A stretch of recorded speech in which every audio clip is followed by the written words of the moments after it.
یاد رکھو زندگی گزارنے کا طریقہ ہے کسی کو اپنی مجبوری نہ بناؤ. جب آپ مجبوری بنا لیتے ہو نا کسی کو, آپ کے ہاتھ بن جاتے ہیں, آپ کے ہاتھ بن جاتے ہیں. اور جتنا آپ اپنے آپ کو دوسروں کے سامنے مجبور بناؤ گے اس زمانے میں اگلا اتنا ہی آپ کو نوچ نوچ کے کھانا شروع کر دے گا, نوچ نوچ کے کھانا شروع کر دے گا. تو یہ ہم صرف فقیر کس کے ہیں؟ اللہ کے. محتاج کس کے ہیں؟ اللہ کے. بس اللہ کے سامنے گڑ گڑاؤ, اللہ کے سامنے ناک رگڑو, اللہ کے سامنے بولو میں محتاج ہوں, میں بھکاری ہوں تیرے در کا. باقی ہر ایک کے سامنے میرے بھائی سر اٹھا کے جینا سیکھ. اور دیکھو مرد کی اللہ نے یہ اس فطرت رکھی ہے کہ اپنے ماتحتوں کے, آپ کے ماتحت اچھا سلوک کرے نا, آپ 20 گنا بڑھا کے اچھا سلوک کرو ان کے ساتھ. ہمارے حضرت مفتی رشید احمد صاحب رحمہ اللہ تعالیٰ کی طبیعت میں بے انتہا استغنا تھا, بہت استغنا. استغنا سمجھتے ہیں یعنی وہ اپنے آپ کو کسی کا محتاج نہیں بناتے تھے کبھی بھی. لیکن ہم نے دیکھا کہ ہمارے حضرت کی کوئی ذرا سی خدمت کر لینا, حضرت کو پتا چلتا تھا نا یہ دل سے خدمت نہیں کرنا چاہتا, حضرت کبھی بھی خدمت نہیں لیتے تھے اس سے. حضرت فرماتے تھے میرے محسنین صرف میرے ماں باپ ہیں اور میرے استاذ, اس کے علاوہ میں کسی کا احسان نہیں لیتا. ایسا سر اٹھا کے جیے ہمیشہ. لیکن ہم دیکھتے تھے اگر حضرت کی کوئی ذرا سی خدمت کر دے, بہت معمولی سی, اتنی دعائیں دیتے تھے, اتنی دعائیں, ہمیں شرمندگی ہوتی تھی, ہم نے کون سا تیر مار لیا بھائی, یعنی کیا کر لیا ہم نے, اتنی دعائیں, اتنا خوش, اتنا خوش. یہ عزت دار لوگوں کی علامت ہوتی ہے کہ وہ کسی کے محتاج نہیں ہوتے, لیکن کوئی ان پر تھوڑا سا احسان کرے تو رپلائی میں وہ تھوڑا نہیں, وہ بہت زیادہ. کیونکہ احسان کے بدلے میں اگر آپ احسان نہیں کرتے تو اس کو استغنا نہیں کہتے, اس کو تکبر کہتے ہیں. استغنا الگ چیز ہے. دیکھو کچھ لوگ کیا ہوتے ہیں, کسی نے آپ کی خدمت کر دی ہے تو کون سا تیر مار دیا اس نے, ہمیں کسی کے خدمت کی ضرورت نہیں ہے. دیکھنے میں تو لگے گا آپ بہت اونچے ہیں, لیکن یہ اونچے نہیں, آپ کا کھوپڑی کیا ہو گئی ہے, آؤٹ, آپ میں تکبر ہے. بھائی کوئی خدمت ٹھیک ہے, آپ اس کی خدمت کے محتاج نہیں ہیں, لیکن اگر اس نے خدمت کر دی ہے نا تو آپ اس کو رپلائی ایسے دو کہ جیسے آپ کو بہت ہی اچھا لگا ہے, آپ کو ضرورت تھی. ہم نے بڑوں کو دیکھا ہے تھوڑا سا آپ خدمت کریں گے تو رپلائی اس کا بہت اچھا. نبی صلی اللہ علیہ وسلم کی کیا سیرت ہے, حضرت ابو بکر نے نبی کا ساتھ دیا نا تو کوئی نبی پہ احسان کیا بولو نا, کیا ہو گیا بھائی. حضرت ابو بکر نے جب نبی صلی اللہ علیہ وسلم کو لوگوں نے مکہ سے نکالا تو کس نے ساتھ دیا؟ ابو بکر نے. غار میں کون ساتھ تھا؟ ابو بکر. حالانکہ اصل میں یہ نبی کا احسان تھا حضرت ابو بکر پہ. بھائی اس خدمت کی وجہ سے نبی کی تو اللہ نے ویسے ہی مدد کرنی تھی, یہ تو نبی نے ابو بکر کو اپنی خدمت کا موقع دے دیا رضی اللہ عنہ کو, تو یہ نبی کا کس پر احسان ہے؟ ابے بھائی کوئی اتنے پیغمبر کسی کو اپنی خدمت کرنے دے دیں تو یہ تو پیغمبر کا ان پر احسان ہے, جس سے انسان کو عقیدت محبت ہوتی ہے. انسان کہتا ہے نا مجھے آپ تھوڑی سی خدمت کرنے دے دیں, آپ کا مجھ پر بہت بڑا احسان ہوگا, کہتے ہیں نا لوگ, اور باقی سمجھتے بھی ہیں کہ بھائی اس کو ہماری خدمت کی کیا ضرورت ہے. تو قرآن میں اللہ نے فرمایا بھی کہ اگر تم نبی کی مدد نہیں کرو گے اللہ تو اپنے نبی کی مدد کرے گا, آخری نبی ہے, آپ کا دین تو غالب ہو کے رہے گا. لیکن نبی نے ابو بکر کو کیسا صلہ دیا, فرمایا میں نے ہر شخص کی خدمت کا دنیا میں بدلہ دے دیا ہے سوائے ابو بکر. یہ مبالغہ ہے, ورنہ ایسا کیسے ہو سکتا ہے؟ نبی کی برکت سے ابو بکر کو ایمان ملا, لیکن آپ صلی اللہ علیہ وسلم نے سکھایا ہے. پھر فرمایا لو کنت متخذا خلیلا لاتخذت ابا بکر خلیلا, اگر میں کسی کو جگری دوست بناتا تو ابو بکر کو بناتا. خلیل کا مطلب بہت ہی, فرمایا میرا خلیل اللہ کے سوا کوئی, خلیل بنانے کی اجازت ہوتی ابو بکر کو بناتا. کتنا اپریشیٹ کیا آپ صلی اللہ علیہ وسلم نے. حضرت معاذ ابن جبل, انہوں نے نبی کی خدمت کی, نبی کا ساتھ دیا جنگوں میں, کیسا صلہ نبی نے دیا. آپ صلی اللہ علیہ وسلم نے کیا فرمایا, انی احبک فی اللہ, اے معاذ میں تجھ سے اللہ کے لیے محبت کرتا ہوں. جس سے آپ کو محبت ہونا, صحابہ کو پیغمبر سے کس قدر محبت تھی. پیغمبر کی زبان سے جب یہ لفظ نکلا ہوگا تو صحابی کی کیا کیفیت ہوئی ہوگی آپ سوچو. جب انہوں نے یہ سنا نا تو رونے لگے. تو کیا یہ نبی اپریشیٹ کر رہے ہیں, حوصلہ افزائی کر رہے ہیں. حضرت خالد ابن ولید رضی اللہ تعالیٰ نے جب جنگ جتوائی ہے تو آپ نے کیا فرمایا؟ سیف من سیوف اللہ، اللہ کی تلواروں میں سے ایک تلوار. یہ نبی کی سیرت سے ہمیں پتہ چلتا ہے کہ نبی کے ساتھ کسی نے تھوڑا کیا تو نبی نے رپلائی میں بہت بڑھا کر اس کا بدلہ دیا ہے. تو اس لیے جو خاندانی لوگ ہوتے ہیں نا، عزت دار لوگ ہوتے ہیں، وہ ہمیشہ سر اٹھا کے جیتے ہیں. وہ کسی کی خدمت کے محتاج نہیں ہوتے. وہ سسرال کے جہیز کے محتاج، بولتے کیوں نہیں بھائی، نہیں ہوتے. وہ نہیں کہتے ہمیں یہ چاہیے، صوفہ چاہیے، بیڈ چاہیے، الماری چاہیے، نہ ہمیں کچھ نہیں چاہیے. ہم عزت دار لوگ ہیں بھائی، ہم خرچہ خود اٹھاتے ہیں.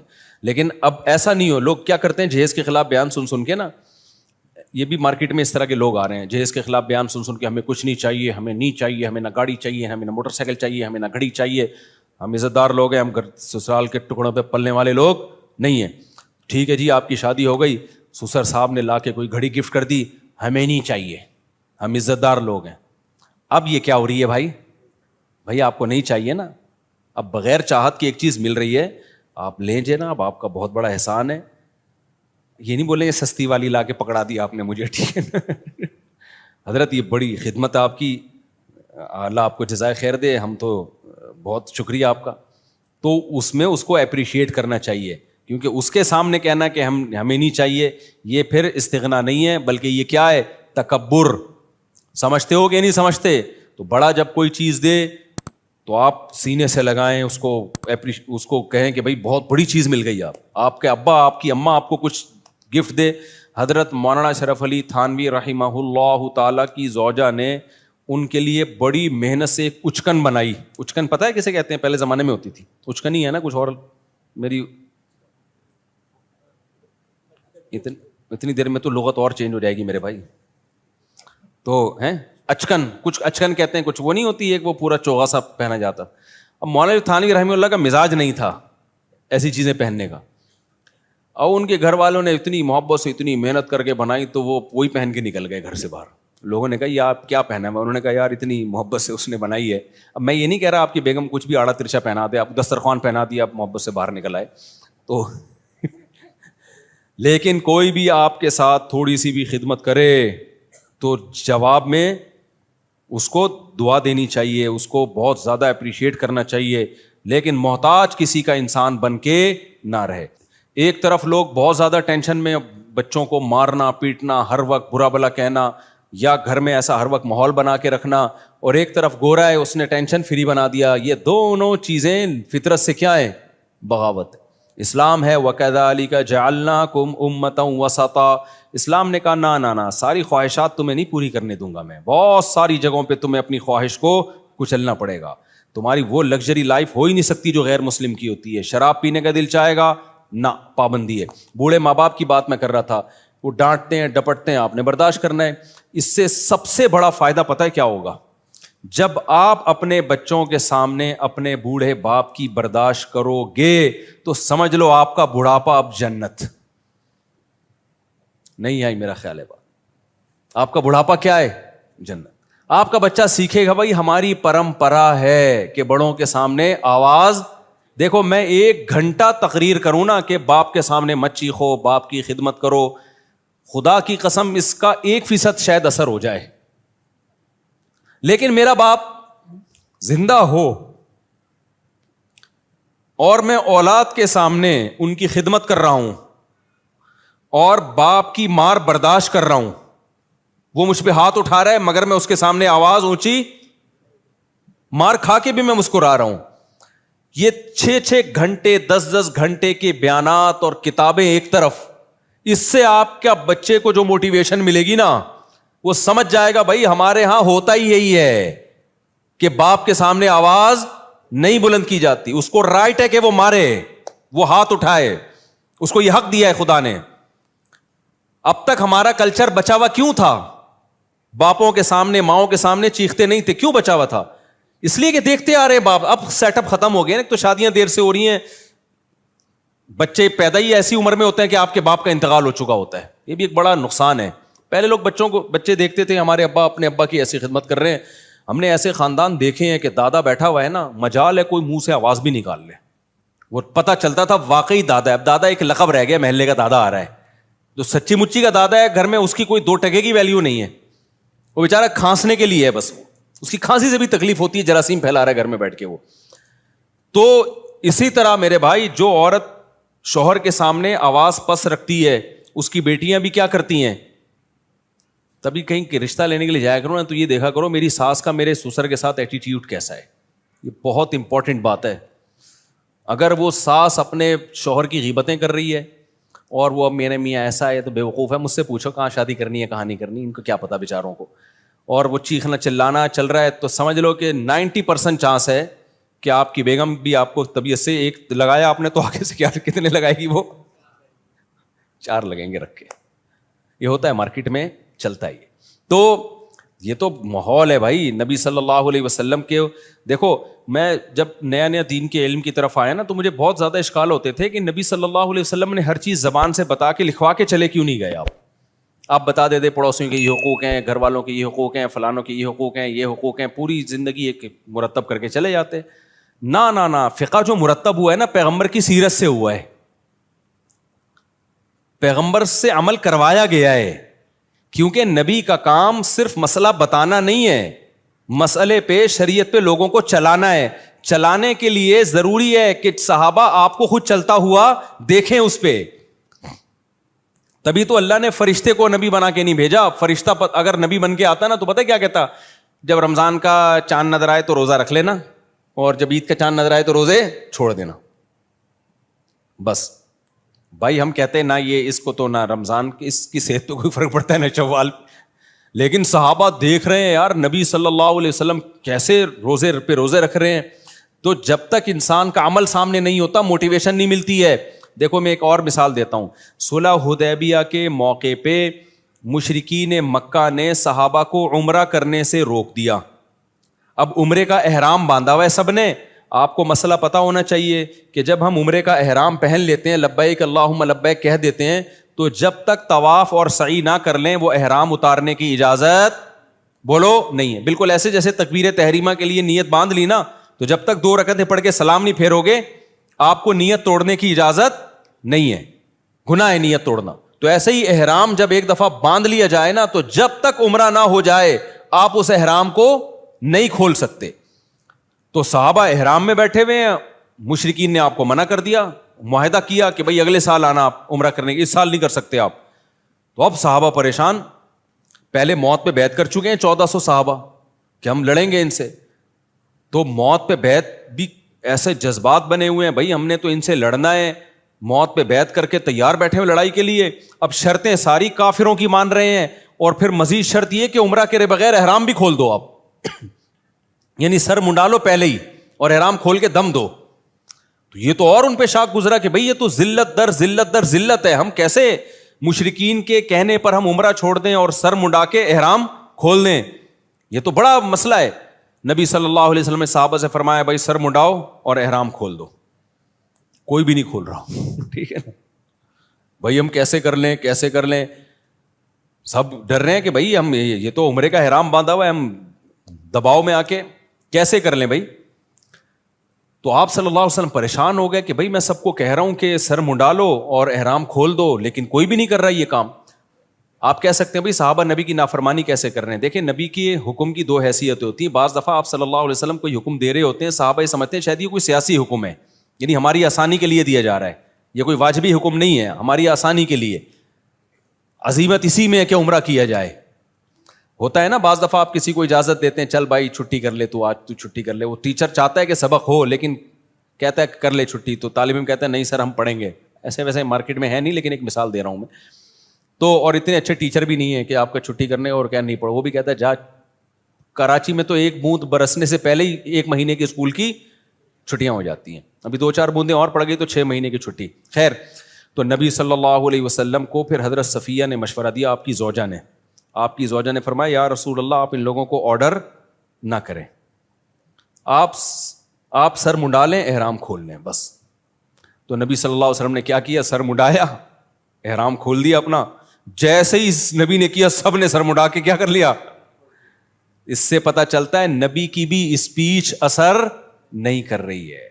آپ پریشان ہو گئے, بھائی یہ مان کیوں نہیں رہے میری بات. لیکن جیسے ہی عمل کیا ہے نا ایک دفعہ بھی, اور مشورہ کس نے, آپ کی زوجہ نے دیا کہ حضرت صفیہ نے, کہ آپ نہ بولیں لوگوں کو, آپ صرف یہ کام کر لیں, آپ سر منہ ڈالیں اپنا اور آپ احرام کھول دیں. جیسے ہی کیا سب نے فوراً. تو اس سے صاف پتہ چلتا ہے بھائی آپ ایک ایک دو دو گھنٹے کی تقریریں کرتے رہیں, اثر نہیں ہوتا. آپ اپنے گھر کا ماحول بنانا چاہتے ہو نا, خود کیا بن جاؤ, انسان کے بچے بن جاؤ, صحیح ہے نا, ماحول آہستہ آہستہ سیٹنگ پہ آنا شروع ہو جائے گا. اپنے بڑوں کی خدمت کر کے دکھاؤ, اپنے بڑوں کو رسپیکٹ دو, اپنے بڑوں کا احترام کرو. آج ہو کیا رہا ہے, مائیں اپنے بچوں کے سامنے نا بچوں کے چاچو کی غیبتیں کر رہی ہوتی ہیں. تمہارا تو چاچو ایسا ہے, تمہارا تو باپ ایسا ہے, تمہارے باپ سے. ایک صاحب مجھے کہنے لگے 40 سال ہو گئے میری اپنی بیگم کی خدمت کرتے ہوئے, بیگم بچوں کے سامنے کہہ رہی تھی تیرے باپ نے ہمیں دیا کیا ہے. اچھا بس ختم کر, تمہارے باپ نے جو ہے نا کیا ہمیں کچھ بھی نہیں. تو میں نے کہا پھر آپ کیا جواب دیتے ہیں؟ کہہ رہے میں کہتا ہوں میں معذرت چاہتا ہوں بیگم, میں آپ کی صحیح خدمت, کیونکہ اگر وہ بچوں کے سامنے کہہ دے نا کہ یہ غلط کہہ رہی ہے تو ایک جنگ چھڑ جائے گی. کیا ہو جائے گا؟ بچے دیکھیں گے اماں ابا ہمارے دونوں کیا ہیں, فائٹر ہیں. تو وہ صاحب کہتے ہیں میں فائٹ سے بچنے کے لیے کیا کہتا ہوں کہ ایکسکیوز کرتا ہوں, میں نے 40 سال آپ کی خدمت جیسی خدمت کرنی چاہیے تھی کائنڈلی میں وہ خدمت نہیں کر سکا. تو اب پتہ نہیں کون اس میں صحیح تھا کون غلط تھا, واللہ عالم. بہرحال تو مائیں بعض دفعہ یہ کر رہی ہوتی ہیں بچوں کو باپ کے بارے میں, تمہارا باپ ایسا, تمہاری, اور باپ بعض دفعہ ماں کے بارے میں, تمہاری ماں ایسی. تو خوب سمجھ لو یہ بچہ نہ باپ کا رہے گا اور نہ ماں کا رہے گا. مائیں سمجھ رہی ہوتی ہیں یار. ایک اور واقعہ میرے سامنے آیا ہے, خون کے آنسو رونے کا دل کرتا ہے. ایسے واقعات بھی آتے ہیں, ماں بیمار ہوئی ہے نا, اب بچہ ماں کی زیادہ خدمت کر رہا ہے تو باپ کو غصہ آ رہا ہے. باپ بیمار پڑا ہوا ہے, بچہ باپ کی بہت خدمت کر رہا ہے تو ماں کو غصہ آ رہا ہے کہ کیوں ابا کو اتنا کیوں فری کرایا ہوا ہے. بس اعتدال سے رہو, زیادہ غلام بننے کی کوشش. یار تو اپنا بڑھاپا دیکھ لے بھائی. جو بچہ تیرے شوہر کی خدمت کر رہا ہے بیماری میں, جس کو تو کہہ رہی ہے مکھن لگا رہا ہے, چاپلوسی کر رہا ہے, چمچا بنا ہوا ہے, تو خوش ہونا چاہیے کہ کل وہ تیری بھی کرے گا ایسی خدمت. اس کو اس سے باغی بنا رہی ہیں. کتنا بڑا جرم ہے یار, کیسے بے وقوف لوگ ہیں کہ نہیں ہیں. تو اس لیے صبر کا مطلب کیا ہے؟ اللہ نے جو کہا نا کہ صبر کرو, صبر, ان الانسان خلق ہلوعا, انسان جلد باز ہے, اس میں صبر نہیں ہے. تو یہ جو غیر مسلموں میں بے صبری پیدا ہوئی ہے نا, خودکشیاں, وجہ اس کی ہے کہ ان کی زندگی میں پابندیاں ختم. جب پابندیاں ختم تو یہ ان میں صبر کا مادہ ہی ختم ہو جاتا ہے. ذرا سی ٹینشن آئی, اور ٹینشن ان کی ریلیشن خراب والی ٹینشن ہوتی ہے. سب مادہ پرست بن گئے ہیں, ذرا سا پیسہ گیا تو سب کچھ گیا. یار بچہ 18 سال کا ہوتا ہے تو باپ کہتا ہے کہ کرایہ دے میرے گھر میں رہنے کا, سمجھ رہے؟ بچہ 18 سال کا ہوا نا تو باپ کہتا ہے تیرے باپ کا گھر نہیں ہے, ٹھیک ہے, کیا دے گا؟ کرایہ دے گا. اتنی مادہ پرستی جو سوسائٹی میں آ گئی ہو تو خودکشیاں نہیں ہوں گی کیا وہاں پہ؟ ریلیشن صرف کتے سے اور پیسے سے بس. تو میرے بھائی اپنے سسٹم کو بچاؤ.